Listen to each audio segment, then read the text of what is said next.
প্রিয় দর্শক, আসসালামু আলাইকুম এবং অফুরন্ত শুভকামনা সবার জন্য। আজ রোববার 23 ফেব্রুয়ারি ঢাকা বিশ্ববিদ্যালয়ের মধুর ক্যান্টিনে ছাত্র দলের পক্ষ থেকে দাবি করা হয়েছে মধুর ক্যান্টিনে শিবিরের উপস্থিতি মুক্তিযুদ্ধকে কলঙ্কিত করে। ছাত্র দল এই কথা বলেছে। মধুর ক্যান্টিনে শিবিরের উপস্থিতি মুক্তিযুদ্ধকে কলঙ্কিত করে। আর শিবির মন্তব্য করেছে নিষিদ্ধ ছাত্রলীগের পথ অনুসরণ করছে ছাত্রদল। এই হলো শিবিরের মূল্যায়ন ছাত্র দল সম্পর্কে। আর ছাত্র দলের মূল্যায়ন তো আমরা শুনলাম, মুক্তিযুদ্ধকে কলঙ্কিত করে। আর ছাত্র দলের কেন্দ্রীয় সভাপতি আরো কিছু অভিযোগ করেছেন, ছাত্র দলকে টার্গেট করে মূলত এগুলো করা হয়েছে।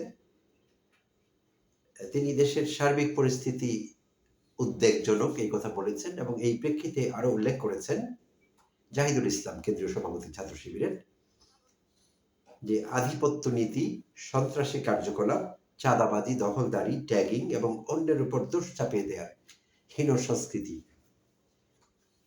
এগুলোকে তিনি নিন্দা করেছেন এবং ইঙ্গিত করেছেন যে ছাত্র দল এসব করছে। তো ছাত্রদল কর্মীরা আরো কিছু বেফাস কথাবার্তা বলেছেন।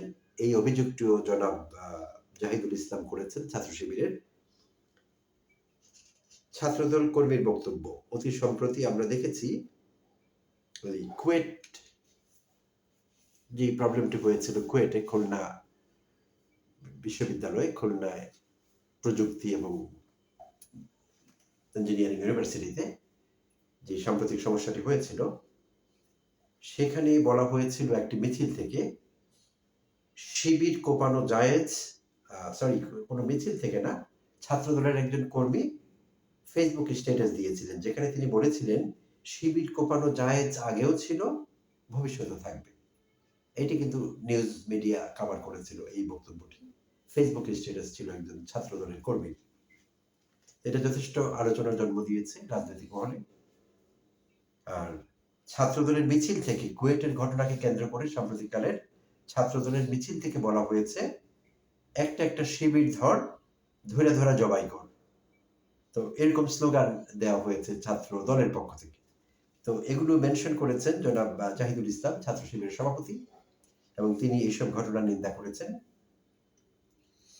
আর গত 12 ফেব্রুয়ারি 2025 তারিখে রাজশাহীর বাগমারা উপজেলায় এক স্মরণ সভায় বিএনপির রিজভী সাহেব মন্তব্য করেছিলেন, বিএনপির উদারতায় রাজনীতির সুযোগ পায় জামায়াত।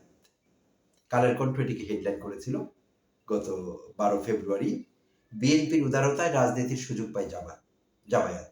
আর দেশ রূপান্তর রিপোর্ট করেছিল, হেডলাইন করেছিল রিজভী সাহেবের বক্তব্যের একটা অংশকে, জামায়াত মুনাফিকি ছাড়া আর কিছুই করেনি। বেশ ইন্টারেস্টিং বিষয়গুলো। তো এই হলো বিএনপি বা ছাত্র দলের মূল্যায়ন জামায়াত সম্পর্কে বা শিবির সম্পর্কে। আর শিবির তাদের মূল্যায়ন করেছে ছাত্র দল সম্পর্কে, বা জামায়াত ইসলাম মাঝে মাঝে বিএনপি সম্পর্কে তাদের মূল্যায়ন করছে। তো এই পারস্পরিক মূল্যায়ন থেকে যে বিষয়টি ফুটে উঠেছে সেটি হলো এই দলগুলো পরস্পরের সঙ্গে কনফ্রন্ট্রেশনাল একটা পজিশনে আছে, যেটাকে আমরা যুদ্ধংদেহী অবস্থান বলি। এরকম একটা অবস্থানে আছে, একে অপরকে ছোট করছে, ডিমেইন করছে, ডিগ্রেড করছে, স্টিগমাটাইজ করছে, কলঙ্কিত করবার জন্য, ছোট করবার জন্য যা যা প্রয়োজন কোনো কিছু বাদ দিচ্ছে না। তো ইন্টারেস্টিং লাগছে বিএনপির মন্তব্যগুলো, বিশেষভাবে জামায়াত সম্পর্কে বা ছাত্র দলের মন্তব্যগুলো শিবির সম্পর্কে।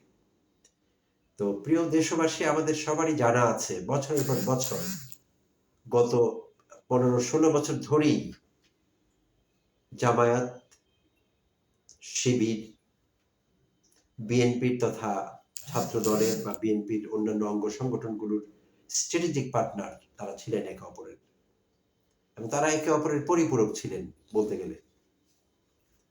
তো এখন বিএনপি যেটা করবার চেষ্টা করছে, কমপ্লিটলি জামায়াত শিবিরকে ডিসওন করবার চেষ্টা করছে।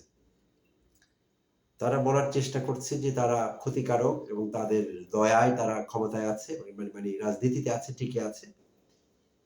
তো এই যদি অবস্থানটি হয় তাহলে বিএনপির বিরুদ্ধে বরাবরই যে অভিযোগ ছিল যে স্বাধীনতা বিরোধী একটি দলকে বিএনপি সমর্থন দিচ্ছে বা তাদের প্রশ্রয় পেয়ে এই দলটি মাথাচাড়া দিয়ে উঠছে, বাংলাদেশের রাজনীতিতে তারা পুনর্বাসিত হয়েছে, এই অভিযোগ বিএনপির বিরুদ্ধে বছরের পর বছর ছিল। বিএনপি এইসব কোনো অভিযোগ গা করেনি। বিষয়টি কি এই ছিল যে জাস্ট বিএনপি ছিল জামায়াতন্ত প্রাণ, জামায়াতকে খুব ভালোবাসতো, তাদের আওয়ামী লীগের দ্বারা তারা নির্যাতিত হয়েছে বিভিন্নভাবে, ছাত্র শিবির নিষিদ্ধ হয়েছিল, জামায়াত ইসলাম আন্ডারগ্রাউন্ড হয়ে গিয়েছিল, এইসব কারণে বিএনপির খুব কষ্ট হচ্ছিল তাদের জন্য, আর সেই কষ্ট থেকে, তাদের প্রতি ভালোবাসা থেকে, আউট অফ সিম্প্যাথি থেকে তাদেরকে সমর্থন দিয়ে গিয়েছে বিএনপি, এরকম কি বিষয়টি? জনাব রিজভীর বক্তব্য, ছাত্র দলের বক্তব্যটাই তো ইঙ্গিত করছে। তারা এখন যেই দলকে বলছে স্বাধীনতা বিরোধী মুনাফেক, এই মুনাফেক কি করে তাহলে বছরের পর বছর তাদের স্ট্র্যাটেজিক পার্টনার থাকতে পারলো? বিএনপি এই স্ববিরোধিতায় বহুদিন থেকে ভুগছে। এটি বিএনপির জন্য কতটা ক্ষতিকারক বিএনপিকে একবার চিন্তা করে দেখেছে? এই দেশের সচেতন মহল কি ভাবছে বিএনপির এসব স্ববিরোধী কথাবার্তা নিয়ে, এসব বালখিল্য মন্তব্য নিয়ে কি ভাবছে? বিএনপি তাদের আচরণে ম্যাচুরিটির পরিচয় কবে দেবে? এই জিজ্ঞাসা রেখে শেষ করছে ভিডিওটি। ধন্যবাদ সবাইকে, ভালো থাকবেন।